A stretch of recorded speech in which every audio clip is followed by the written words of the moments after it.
Welcome to this 30-minute video. It's a gentle practice for those who either have or are recovering from shoulder injuries. So we're taking a few moments with breath awareness, just settling the body. Just notice the incoming breath, the outgoing breath.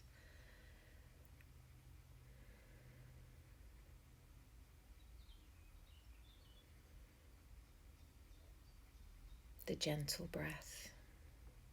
No forcing, simply noticing. And then we can move on to allowing that breath to help us as we warm up through the neck. Breathing out to take the chin round over the right shoulder. Wait for the in-breath to bring you back to the middle. Using the next out-breath to release around the left shoulder. Inhaling back to the middle. 3 times altogether in each direction, letting the breath lead the movement.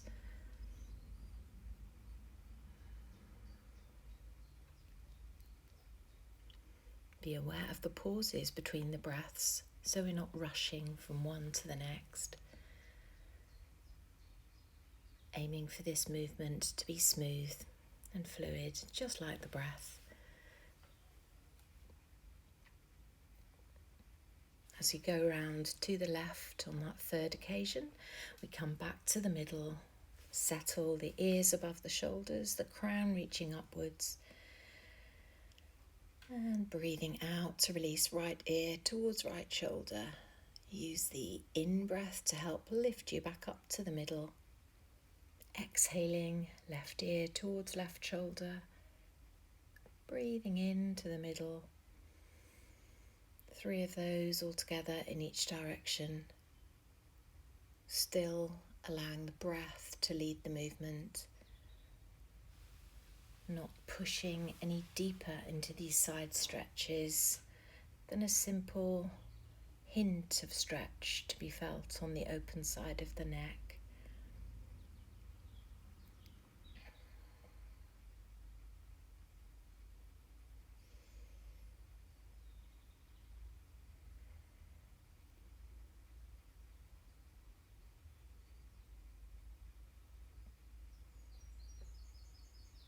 And as we go to the left for the 3rd time, back to the centre, crown reaching up, visualising a number 8 or maybe an infinity sign lying on its side in front of you, taking your nose around your number 8, your infinity sign.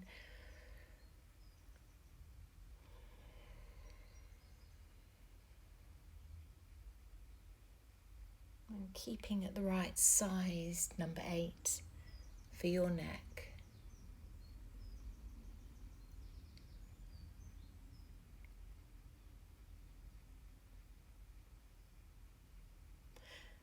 As you arrive at centre at some point, change direction.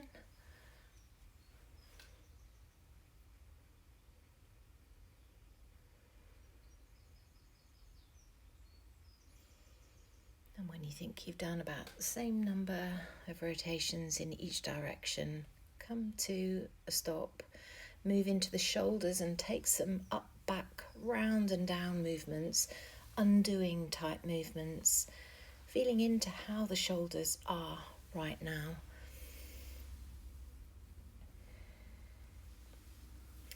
And then from here, we're gently going to shift, coming over onto all fours into a tabletop position. And once settled there with the wrists beneath the shoulders, knees beneath the hips, let's take a few cat-cow movements. So wait for an out breath to tuck the tail under, feel an arch creep up the back, chin towards the chest at the end of the out breath. The in breath, release the tail back, soften the tummy, chest easing forwards, and switching and flowing. The breath leading these movements too. As if the breath could flow up and down the spine. Breath itself creating a freedom through the spine. just as the breath flows. Get this idea of these spinal movements flowing too.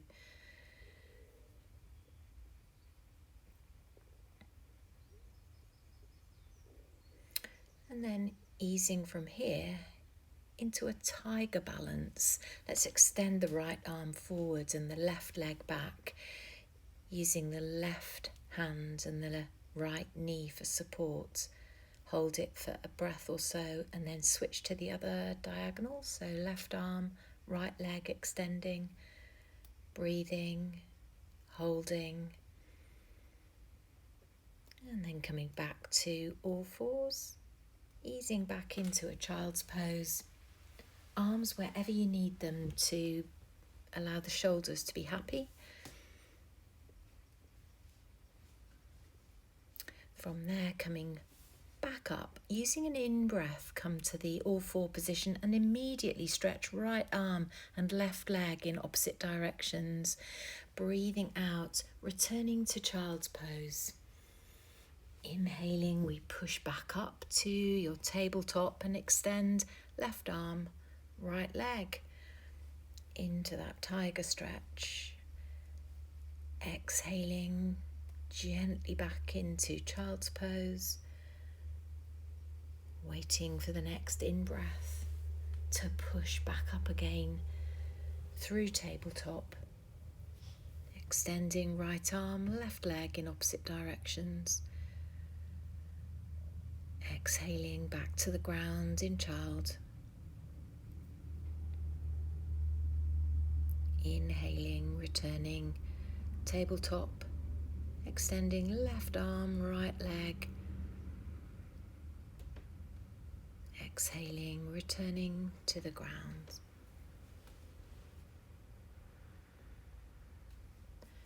Pausing here for a moment. And then shifting forwards to come to a prone position. And then wriggling your elbows beneath your shoulders so you can come into a gentle back bend, a sphinx pose here. So have the feet at least hip width apart. Relax the tummy, relax the hips, relax the pelvis, and feel a lengthening through the front body from the pubic bone all the way up through the breastbone into the neck. And it may be that your shoulders will allow for you to push into the hands a little, allowing the elbows to just about lift off the ground. And then let's lengthen the breastbone and come all the way down, forehead on the ground, arms by the sides. And now we're going to take a little bit of a back lift as you turn the palms in to face the side body, facing the thighs, lifting up, shoulders come away from the ground, and exhaling to lower back down to the ground. Inhaling, roll the shoulders. Use the power of your shoulders and your back lift and return to the ground as you exhale. Inhaling, roll those shoulders, palms facing the side body as you flow up. Exhaling, lengthen as you lower down. Rest the arms by the side. Come up one more time, flowing up. See how high you can go without overdoing it. And then as you come down, move the arms around, make a pillow with those arms. Rest your head on your pillow if the shoulders are comfortable with that.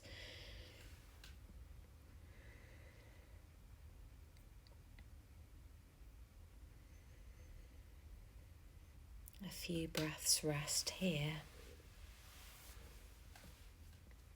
And then we're getting ready to move back into Sphinx pose. Elbows beneath shoulders, that lengthening from pubic bone all the way up front body. And then turning the head to look over one shoulder. So a gentle twist through the neck. Use an in-breath to come to center, an out-breath to turn to look over the other shoulder. Just turning the neck as far as is comfortable. And if all this feels fairly comfortable, it may be the shoulders will rotate a little to allow you to look a little further behind, but just see what the shoulders do with this. If they don't like it, maybe it's not the right thing for today. Working with caution. If the shoulders like it, then explore the freedom that's available to you today. And as we come to the end of that one, let's find our way over onto our back, settling the back onto the ground with the knees bent, feet flat on the ground, head resting on the ground. And then bring the knees in over the tummy, lift the nose up towards that space between the knees. And from there, let's transfer the hands onto the knees. And we'll take an Upanasana action. As you inhale, allow the knees to move away, elbows straighten. As you exhale, draw the knees in towards the tummy. Just a few times in each direction. A little bit of rock to be felt in the low end of the back. And then convert this to a rotation through each of the hips. So counter-rotating, hands controlling the movement of the legs. And there's going to be a little bit of movement in those shoulders. So again, check the shoulders are happy. Take a few in one direction and then change direction through that rotational movement.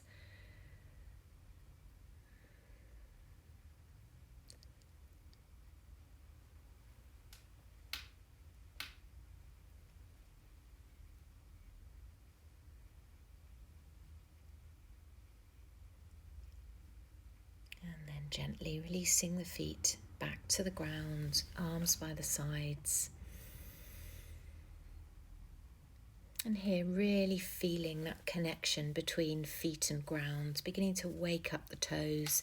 Also wake up pelvic floor and tummy muscles with a little bit of engaging and releasing that creates that scooping action in the pelvis.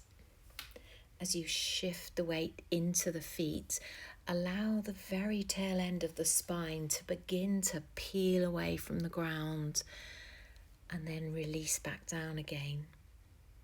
Engaging pelvic floor and tummy muscles, scoop through the pelvis and begin to peel the spine away from the ground towards a bridge pose. Then releasing gently all the way down, and see if you can connect this movement with the breath. Scooping and flowing up, weight going down through the feet and the shoulders. If the shoulders are willing, you might find that you can turn the palms face up. Do the right thing for your shoulders though.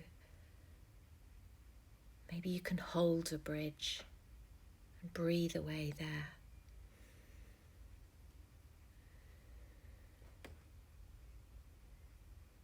When you need to come down, gently lower one vertebra at a time.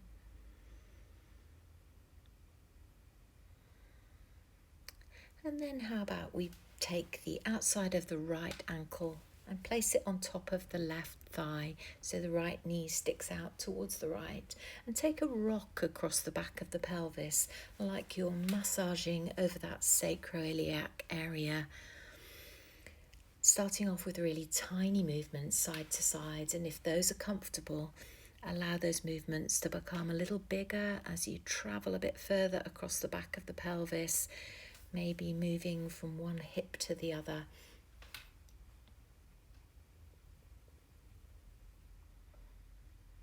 And it may be that that right knee finds the ground on the right hand side, maybe not. It may be that the right foot finds the ground on your left hand side, again maybe not. But if that right foot finds the ground on the left, you might be able to hold that position with the foot on the ground. If that's not comfortable for any reason, then go back to the rocking side to side. If you're comfortable, take a couple of breaths there. And when you need to come out, roll your waist into the ground. The knees should pop up. And then untangle the legs. Let's switch around, bringing left outer ankle on top of right thigh. And start that rocking again, starting small. across that sacroiliac area. And if all feels well here, allow the rocks to become a little bigger, working towards travelling from hip to hip across the back of the pelvis.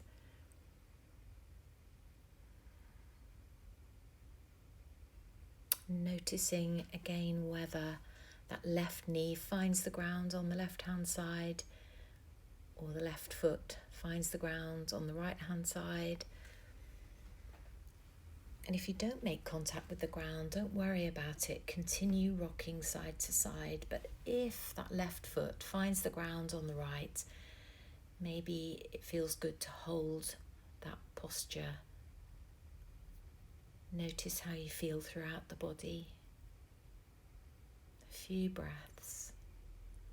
And again, when you need to come out, engage your core, roll your waist into the ground, and let that action lift your knees back up to where they started. And then untangle, 2 feet on the ground. And then bring the knees in over the tummy before creating a cycling movement with the legs. So we need to keep the back fixed on the ground now. Your core muscles doing that for you. And cycle your legs. The more upright your legs stay, the easier this is for the core muscles to keep your back fixed on the ground. Do a few as if pedaling forwards, and then change direction.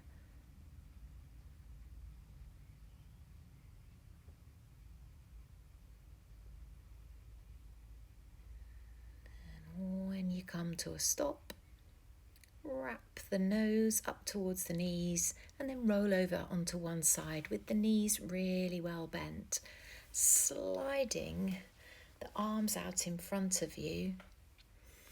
And the top hand now, as you breathe in, slide it along the bottom arm. When you find a shoulder, slide the hand back down again. So we're finding our way into this pose. Slide the hands up as you take an in-breath, maybe to the centre of the chest. Slide the hand all the way back down on the out-breath, hands coming back together. And just see what this left shoulder will be willing to do. Let the nose follow the direction of the hand that opens up behind you.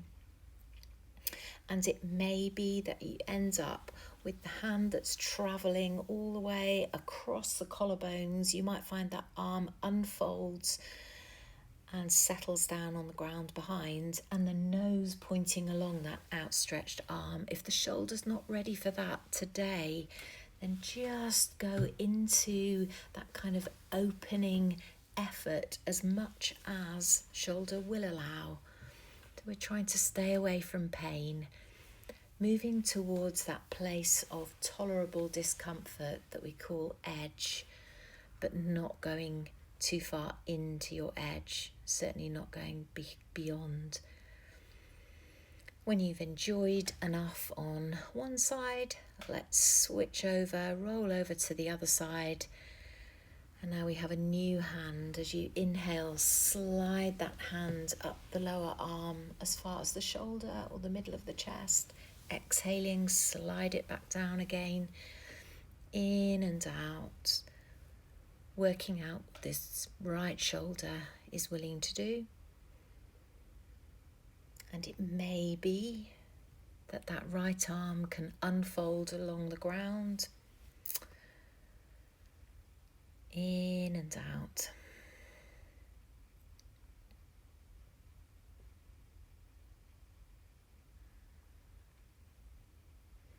And if that arm is unfolding out behind you, remember nose pointing along that arm as it unfolds. It may be that you can stay there with both arms outstretched in a nice big twisty pose. Take a few breaths while you're there, noticing the shape you're in and how this is affecting not only your shoulder but the rest of the body too.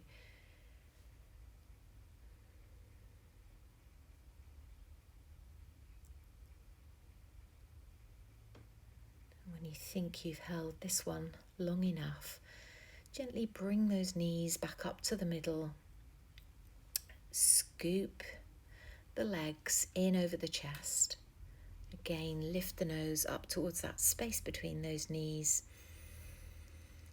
And then let's ease ourselves up to a sitting position.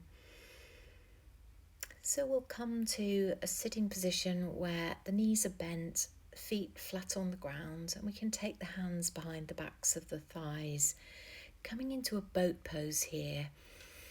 Let's, with the hands behind the backs of thighs, rock up into a balance on the bottom, those sit bones planted down, the spine long, keeping the shoulders relaxed as you possibly can, well away from the ears. Let the arms come out in front of you if the shoulders will allow. Keep that core on, and you could stay like this with both knees bent, or you could explore straightening one leg, drawing it back in, straighten the other leg, exhaling to straighten, inhaling, drawing in,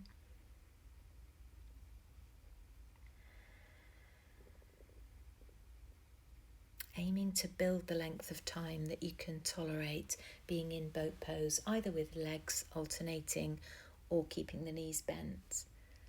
When you need to stop, lower the feet to the ground, keep the knees bent as you drape the upper body over those bent thighs, drop the head forward, arms wherever you need them. And when you're ready to move on, we'll come into a wide-legged position. And I'm showing this up on a block at the moment as I create a stirring the pudding action. Imagining a small wooden bowl between the legs. Imagine holding a wooden spoon, keeping both sit bones planted on the floor or the block, depending on where you're sitting. And as you stir, moving round in one direction, gradually imagining that bowl increase in size and changing direction, keeping those sit bones fixed, using your core, working into the hips and into the backs of the legs.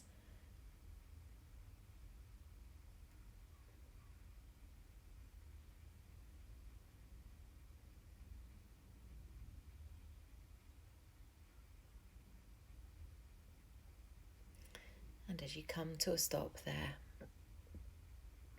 we're going to change position again. So returning to all fours. From a tabletop position now, let's step the right foot forward, planting that right foot between the hands.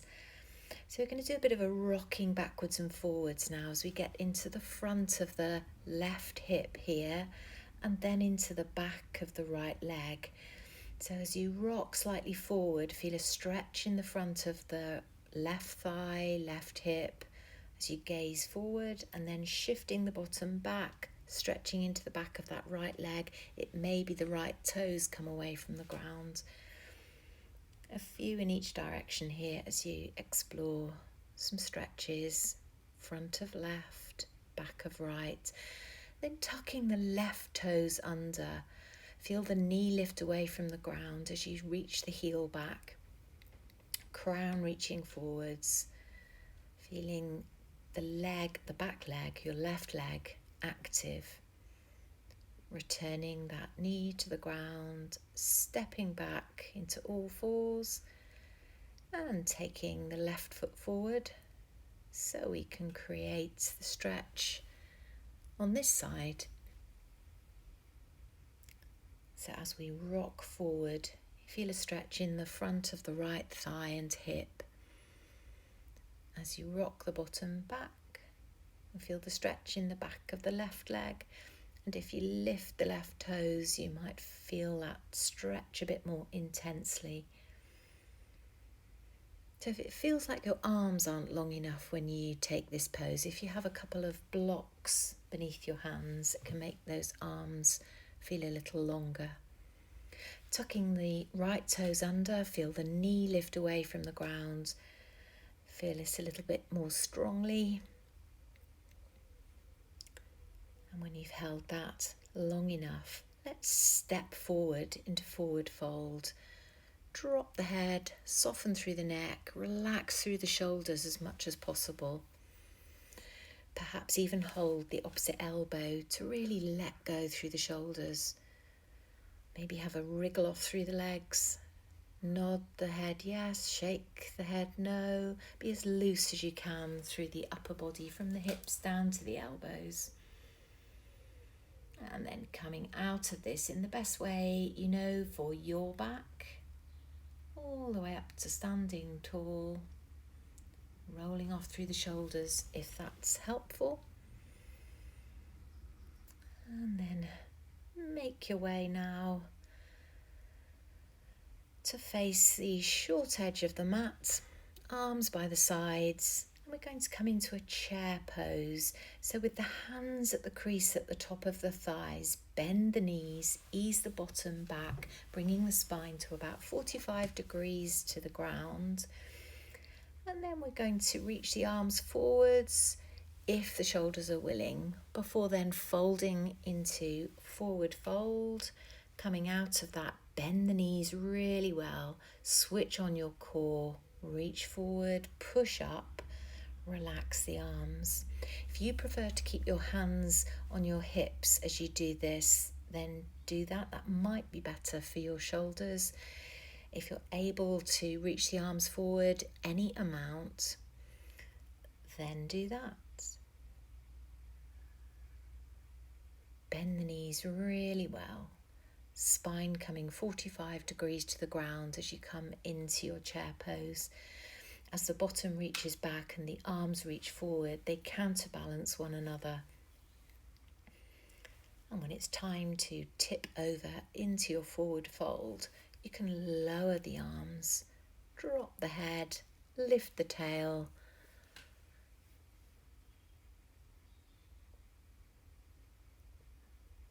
And as you come out, bend those knees well, either hands to hips or reach the arms forward. If the arms come up in the air, release them down gently.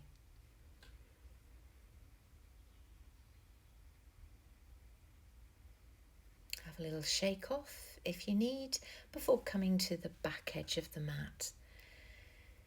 So you're going to come into a warrior one type stance by stepping the right foot forward. So feeling the left foot grounded as you bend your right knee. Keeping the back, the spine nice and long as you bring your hands onto your heart space. And if the shoulders are willing, as you breathe in, reach the arms forward again, any distance from the ground, keep them as high or as low as you need to. Exhaling, bring the hands into the chest. Inhaling, reach those arms forward. Exhale, gather them in. Inhale, you might find those arms will drift wider apart. Bringing them in. Inhaling, reaching. Exhaling, gather them in. Exploring with this one what works for your shoulders.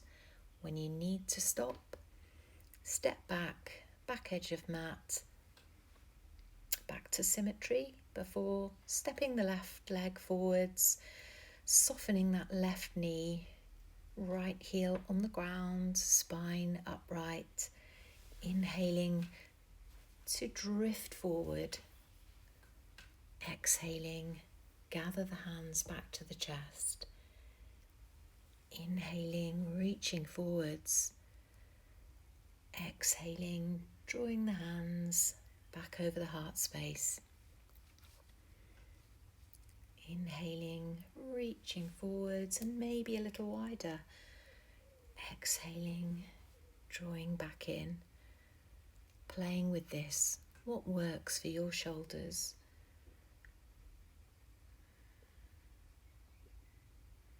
Using the breath can often make some of the poses that we do more accessible than we might imagine. And when you've done enough of those, either step forwards or step back to Tadasana, our standing pose, and back to the breath, noticing the body.